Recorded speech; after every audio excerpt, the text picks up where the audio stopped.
Dobrý deň a vitajte. V tomto prvom technickom videu sa zameriavame na určenie systému Striker a jeho výkonový rozsah. Cieľom tohto videa je jasne vysvetliť, pre aké typy objektov a aplikácií je technológia Striker navrhnutá, v akých výkonových triedach pracuje a prečo je tento systém koncipovaný výhradne ako priemyselné riešenie. Striker je technologický zdroj tepla určený pre veľké objekty a priemyselné aplikácie, kde je požadovaný stabilný, riadený a dlhodobo udržateľný výkon. Typickými oblasťami použitia sú priemyselné výrobné prevádzky, technologické a logistické centrá, nemocnice, školy, verejné budovy a veľké administratívne objekty.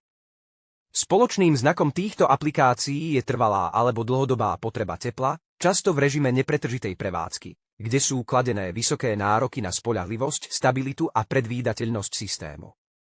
Technológia Striker nie je určená pre malé objekty ani pre rodinné domy, pretože jej koncepcia, mechanická stavba a spôsob prevádzky sú optimalizované pre vyššie výkonové triedy a priemyselné prostredie. Systém Striker pracuje v výkonovom rozsahu od približne 100 kW a vyššie, pričom tento výkonový prah nevznikol ako marketingové rozhodnutie, ale ako technický výsledok koncepcie systému. Pri nižších výkonoch nie je možné plne využiť fyzikálne a konštrukčné vlastnosti technológie, ktoré zabezpečujú jej stabilitu, účinnosť a dlhodobú prevádzkovú spoľahlivosť.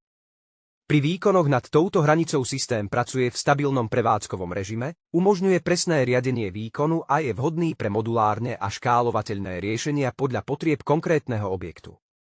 Striker je navrhnutý ako technologický zdroj energie, nie ako spotrebný produkt, a jeho úlohou je zabezpečovať dlhodobú a stabilnú výrobu tepla v technicky riadenom prostredí a integráciu do existujúcich energetických a technologických systémov.